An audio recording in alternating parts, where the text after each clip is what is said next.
દર્શક મિત્રો, વાત કરી રહ્યા છીએ આજે પ્રેમ વિવાહની. પ્રેમ વિવાહ માટે લોકો ઘણા બધા ઉત્સુક હોય છે અને પ્રેમ વિવાહનું જ્યારે નામ આવે ત્યારે અવિવાહિત જેના લગ્ન નથી થયા એ છોકરાને છોકરીના મનની અંદર અનેક જાતના વિચારો આવવા લાગે છે. ક્યાંક ને ક્યાંક લગ્નની ઉંમર સુધી પહોંચી જાય ત્યારબાદ પ્યાર, મોહબ્બત આવી ઘણી બધી વસ્તુઓ અમુક લોકોના જીવનની અંદર સર્જાતી હોય છે. દર્શક મિત્રો, આજનો સમાજ સ્વતંત્ર સમાજ થઈ ગયો છે, છતાં પણ ભારત દેશની અંદર 70% લોકો અરેન્જ મેરેજ કરે છે અને 30% લોકો લવ મેરેજ કરે છે. તો હવે સ્વાભાવિક રીતે જ્યારે પહેલાના જમાનાની અંદર માતા ને પિતા કોઈ પણ છોકરાને જોઈ આવતા, પસંદ કરી આવતા, દીકરીએ કે દીકરાએ એ દીકરી કે દીકરાને જોયા ન હોય છતાં પણ લગ્ન થતા. આજના જમાનાની અંદર આપણે છોકરાને જોઈએ છીએ, છોકરીને જોઈએ છીએ, પછી આપણે નક્કી કરીએ છીએ કે લગ્ન કરવા છે કે નથી કરવા. તો દર્શક મિત્રો, આજે આપણો વિષય છે પ્રેમ વિવાહ. પ્રેમ વિવાહનો ક્યાંક ને ક્યાંક, લવ મેરેજનો ક્યાંક ને ક્યાંક દોર ચાલી રહ્યો છે ને આ લવ મેરેજ જીવનની અંદર ક્યાંક ને ક્યાંક અનેક જાતના લોકોને સમસ્યાઓ પણ સર્જાવતું હોય છે. ઘણી વખત એવું થતું હોય છે કે ઉંમર કાચી હોય, કાચી ઉંમરની અંદર પ્રેમ થઈ જાય ને આ પ્રેમ એવા વ્યક્તિ સાથે થઈ જાય કે જેના લીધે જીવનમાં સમસ્યાઓનો દોર ચાલુ થઈ જાય. જે દીકરી અથવા જે દીકરો લગ્ન પહેલાં ખુશ રહેતો હોય, લગ્ન પહેલાં પોતાના જીવનની અંદર સારો લાભ મેળવતા હોય, પરંતુ લવ મેરેજ થયા પછી એના જીવનની અંદર ઘણી બધી સમસ્યાઓ ચાલુ થાય ને એ લગ્ન જીવન એક દીકરાના જન્મ પછી, એક દીકરીના જન્મ પછી અથવા તો ક્યાંક ને ક્યાંક એના પહેલાં પણ આ વિવાહ તૂટવાની શક્યતાઓ વધી જતી હોય છે. અને જ્યારે પ્રેમ વિવાહ તૂટી જતો હોય છે ત્યારે દીકરો અને દીકરી પોતે પોતાના જીવનની અંદર તૂટી જતા હોય, જીવનમાં ઘણી બધી સમસ્યાઓ સર્જાતી હોય અને એના જીવનની અંદર ડગલે ને પગલે સંઘર્ષ કરીને પોતે આગળ વધી શકતા હોય. દર્શક મિત્રો, ઘણી બધી વખત એવું બનતું હોય છે કે પ્રેમ વિવાહ થઈ જાય કારણ કે શુક્ર રાહુથી દૂષિત થાય, શુક્ર શનિથી દૂષિત થાય, અલગ અલગ રાશિના જાતકોને અલગ અલગ ગ્રહોના લીધે પ્રેમ વિવાહ જ્યારે તૂટતા હોય છે ત્યારે એ દીકરી અથવા દીકરાના જીવનની અંદર સંતાન થઈ ગયા પછી જીવન નર્ક સમાન થઈ જાય. કારણ કે સંતાનનો જીવન નિર્વાહ ચલાવવો, પોતાનો જીવન નિર્વાહ ચલાવવો, આ બધી વસ્તુઓ પોતાના જીવનની અંદર આવીને ઊભી રહે ત્યારે એમ થાય કે મેં આ ભૂલ ખોટી કરી હતી. પ્રેમ વિવાહ કરતાં આમ જોવા જઈએ તો અરેન્જ મેરેજ મહત્વના છે, છતાં પણ તમારે તમારા મનપસંદ પાત્ર સાથે લગ્ન કરવા છે તો જે માતાને જે પિતાએ તમને 20 વર્ષ, 22 વર્ષ, 24 વર્ષ, 28 વર્ષ સુધી તમને મોટા કર્યા હોય, જેને દુનિયાનો અનુભવ છે, એની સલાહ લઈ અને પછી આપણે પ્રેમ વિવાહ કરવા જોઈએ. પરંતુ વાત આજે પ્રેમ વિવાહની કરીએ છીએ તો આપણે ગ્રહોની સાથે ચર્ચા કરીએ. દર્શક મિત્રો, પ્રેમ વિવાહ એ ક્યાંક ને ક્યાંક જોવા જઈએ તો આજે ભણેલ ગણેલ વ્યક્તિ આજે પોતાના જીવનની અંદર પ્રેમ વિવાહ કરવા માટે ઘણી બધી વખત પોતે વિચાર કરતો હોય, ગુસ્સાની અંદર આવો ઉપાય કરી લેતો હોય, શાંત મને લાગણીની અંદર ઇમોશનલ એટેચમેન્ટ પ્રોબ્લેમ્સ ક્રિએટ કરાવતો હોય ને આ ઇમોશનલ એટેચમેન્ટની અંદર ક્યાંક ને ક્યાંક પોતાના જીવનની અંદર આ લોકો પોતે પ્રેમ વિવાહ કરતા હોય ને એ પ્રેમ વિવાહની અંદર પોતાના જીવનની અંદર સમસ્યાઓનું સર્જન પણ થતું હોય છે. દર્શક મિત્રો, તો આ પ્રેમ વિવાહ તમને કેવી રીતે થઈ શકે?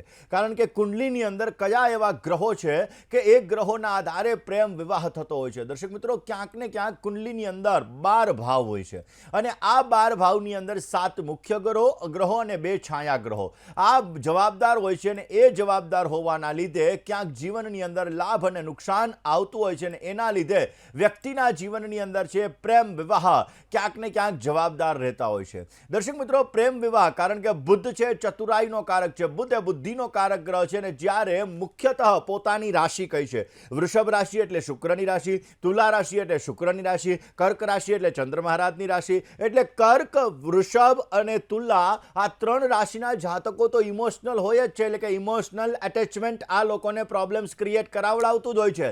જ્યારે રાહુ એ કલ્પનાનો કારક છે, ભ્રમ ઉત્પન્ન કરાવે, નહીં આ પાત્ર બહુ સારું છે, મારા માટે પરફેક્ટ છે, મારે એની સાથે લગ્ન કરવા જ જોઈએ, અબજો રૂપિયાની, કરોડો રૂપિયાની, લાખો રૂપિયાની સંપત્તિ મૂકી અને એ વ્યક્તિના ઘરની અંદર જાય ને પછી જ્યારે સમસ્યાઓનું સર્જન થાય, કારણ કે બધું વિચારીને મેરેજ કરવા બહુ જરૂરી છે, અને પછી જ્યારે સમસ્યાઓ સર્જન થાય, ધોખાધડી થાય, દગો થાય અને એ દગો થાય ત્યારે જીવનમાં સમસ્યાઓનો દોર વધી જતો હોય છે.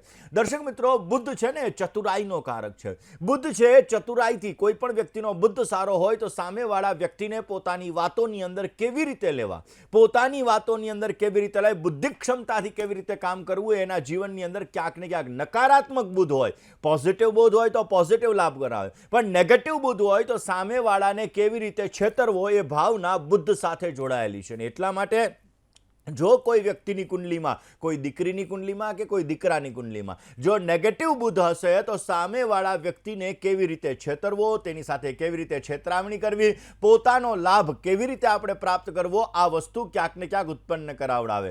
ચંદ્ર અને ગુરુ આ બે ગ્રહો એવા છે કે જે દગો અને ફટકાથી રક્ષણ કરાવડાવે. કોઈ વ્યક્તિ દગો કરતો હોય, કોઈ વ્યક્તિ ફટકો કરતો હોય, જો ચંદ્ર મજબૂત હોય તો એ વ્યક્તિ એની પોતાના માઇન્ડથી કામ કરે નહીં, આમ એટલું એનું મન મજબૂત હોય. જ્યારે ગુરુ મહારાજ છે નેતૃત્વનો કારક છે, મેનેજમેન્ટનો કારક છે, એનાથી એનું રક્ષણ કરાવડાવે છે.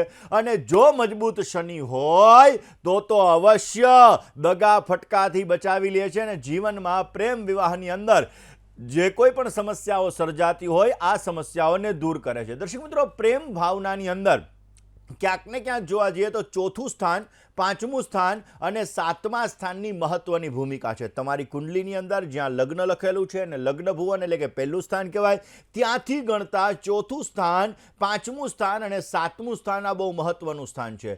જો આની સાથે સાથે શુક્ર અને મંગળનો સંબંધ, કારણ કે મંગળ અંગારક છે અને અગ્નિની અંદર ઘી હોમવામાં આવે તો શું થાય, અગ્નિ વધારે ભડકો થાય, અને એટલા માટે શુક્ર અને મંગળનો પ્રભાવ પણ પ્રેમ વિવાહની અંદર મહત્વનો છે.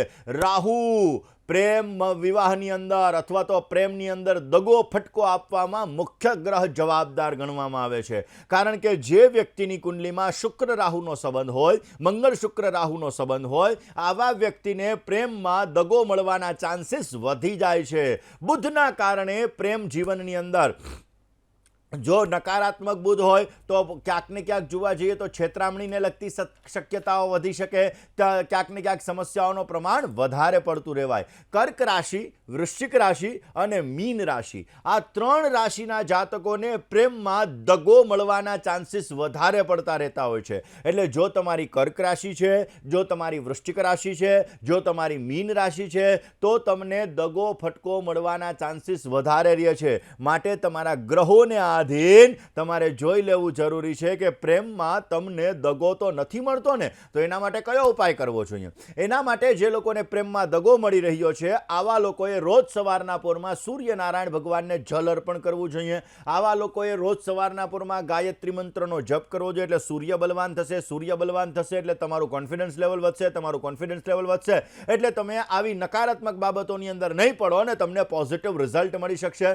પૂનમનો ઉપવાસ અવશ્ય કરવો જોઈએ. જેવી રીતે આજે ભાદરવી પૂનમ છે તો આજના દિવસની અંદર એટલે કે દર પૂર્ણિમાનો તમે ઉપવાસ કરો તો એનાથી પણ તમને સારો લાભ મળી શકે. કોઈ જ્યોતિષીની સલાહ લઈ અને પોખરાજ એટલે કે ગુરુનો નંગ અને પન્ના એટલે કે બુદ્ધ મહારાજનો નંગ અવશ્ય ધારણ કરવો જોઈએ, જેથી તમને દગો ફટકો ન મળી શકે અને અવશ્ય તમને પોઝિટિવ રિઝલ્ટ બનતું જણાય. દર્શક મિત્રો, ઘણી વખત એવું થતું હોય કે ઘણા લોકોના લગ્ન થઈ ગયા હોય, લગ્ન થયા પછી એને દગો મળતો હોય, ઘણા લોકોના લગ્ન થઈ ગયા પછી એને પ્રેમ થતો હોય, ઘણા લોકોના પ્રેમ વિવાહ થઈ ગયા પછી પણ પતિ સાથે ઝઘડો થાય, ડિવોર્સનું વાતાવરણ સર્જાય અને પોતાના એક સંતાન, બે સંતાનને મૂકી અને એને ક્યાંક ને ક્યાંક અલગ રહેવું પડે. આવી પણ સમસ્યાઓ સર્જાતી હોય તો એના માટે કયા ગ્રહો જવાબદાર છે? તો દર્શક મિત્રો, કુંડલીની અંદર જે લોકોના લગ્ન પછી ઇત્તર સંબંધો થતા હોય છે, લગ્ન પછી પ્રેમ થતો હોય છે અથવા લગ્ન પછી પ્રેમ વિવાહ થયા પછી પણ જો પ્રેમ વિવાહ તૂટતા હોય તો એના માટે સાતમું સ્થાન જવાબદાર છે. સપ્તમ સ્થાન એને દાંપત્ય જીવનનું સ્થાન કહેવામાં આવે છે.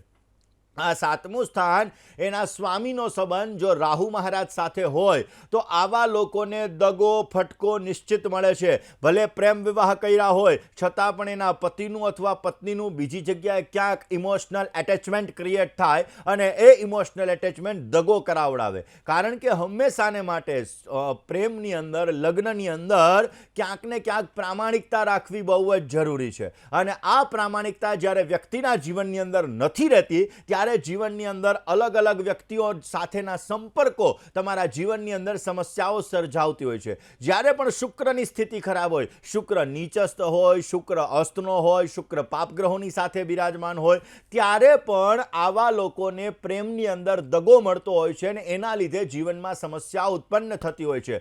ગુરુ અને રાહુનો વિપ્ર ચાંડાલ યોગ હોય તો પણ દગો ફટકો થવાના ચાન્સીસ વધી જાય છે. એટલે કે તમારી કુંડલીની અંદર જો તમારે ગુરુ અને રાહુનો વિપ્ર ચાંડાલ યોગ છે તો પણ તમારે દગો ફટકો થવાના ચાન્સીસ વધી જાય છે. ચંદ્ર નબળો છે, ચંદ્ર અંશાત્મક રીતે નબળો છે, ચંદ્ર પાપ ગ્રહોની સાથે છે, વૃશ્ચિક રાશિમાં ચંદ્રમાં બિરાજમાન છે, તો સમજી લેવાનું કે આવા લોકોને લગ્ન બાદ ક્યાંક ને ક્યાંક દગો થવાના ચાન્સીસ થોડા ઘણા વધતા રહે, માટે ધ્યાન રાખવું જરૂરી. પણ જો એના ઉપર પાપ ગ્રહોની સાથે જો સારા ગ્રહોની દ્રષ્ટિ હોય ને તો દગો નથી મળતો, એટલે જોવું જરૂરી છે કે એના ઉપર કયા ગ્રહોની દ્રષ્ટિ જવાબદાર છે. જો આવી વસ્તુ બની રહી હોય છે તો સમજી વિચારીને નિર્ણય અવશ્ય લેવો જોઈએ. કોઈ વ્યક્તિ જ્યારે પ્રેમ વિવાહ કરતો હોય છે તો પ્રેમ વિવાહમાં સમજી વિચારીને નિર્ણય લે તો પોઝિટિવ રિઝલ્ટ મળે છે. કુંડલીની અંદર શુક્ર અને રાહુની સ્થિતિ ઉપર વિચાર કરી અને પછી લગ્ન કરવામાં આવે તો પોઝિટિવ રિઝલ્ટ મળે છે.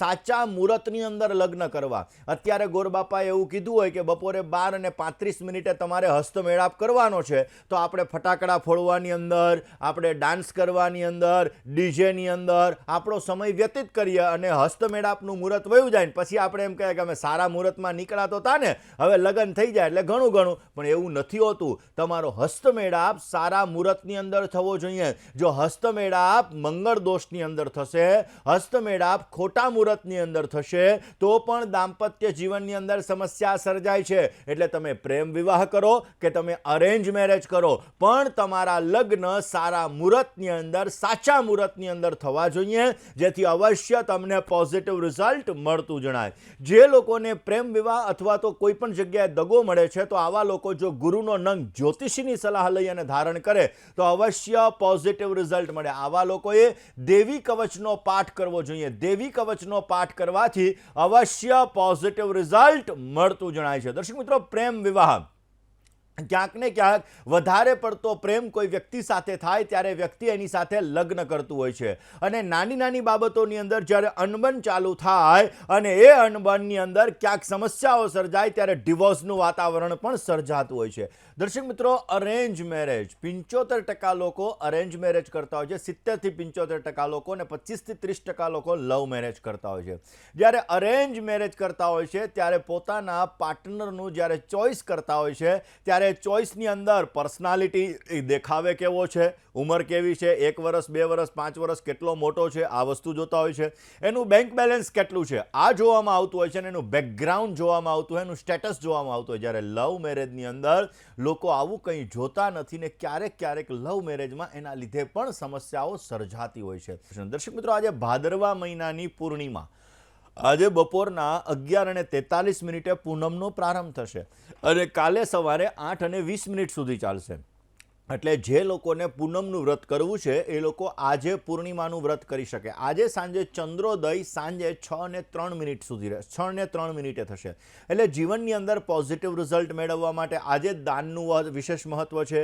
આજના દિવસની અંદર ભગવાન સત્યનારાયણની કથાનું વિશેષ મહત્વ છે. આજે પૂજા પાઠનું વિશેષ મહત્વ છે. અને પૂર્ણિમા, ભાદરવા મહિનાની પૂર્ણિમા તિથિ એ શ્રાદ્ધની તિથિ ગણવામાં આવે, પરંતુ આજે ઉદિત તિથિ પૂર્ણિમા નથી. એટલે ક્યાંક ને ક્યાંક જો આજે જો પિતૃપક્ષનો જે પ્રારંભ થઈ રહ્યો છે, આજે તમે દાન કરી શકો, ધર્મ કરી શકો, ભગવાનના નામ લઈ શકો, આ બધી વસ્તુઓ તમે આજે કરી શકો અને પૂર્ણિમાનું વ્રત પણ તમે આજે કરી શકો. દર્શક મિત્રો, આજે ભાદરવી પૂનમ, ભાદ્રપદ માસના શુક્લ પક્ષની પૂર્ણિમાની તિથિ આજે બપોરના સમયે ચાલુ થઈ જશે.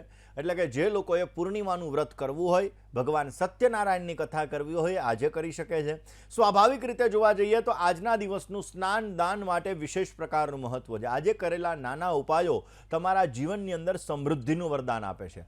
આજના દિવસની અંદર નાના નાના ઉપાયો જો તમે કરો તો પણ અવશ્ય તમને સમૃદ્ધિ પ્રાપ્ત થાય. આજે સાંજના સમયે બની શકે તો લક્ષ્મીનારાયણ ભગવાનની પૂજા કરવી જોઈએ. મેરુ પૃષ્ઠ શ્રીયંત્રની તમારે પૂજા કરવી જોઈએ. બની શકે તો લક્ષ્મીનારાયણ ભગવાનના મંત્રનો જપ કરવો જોઈએ. ઓમ શ્રીમ હ્રીમ શ્રીમ કમલે કમલાલયે પ્રસિદ્ધ પ્રસિદ્ધ શ્રીમ હ્રીમ શ્રીમ ઓમ મહાલક્ષ્મી નમઃ, આ મંત્રનો પણ જપ કરવો જોઈએ. ગાય માતાને ઘાસનું દાન કરવું જોઈએ.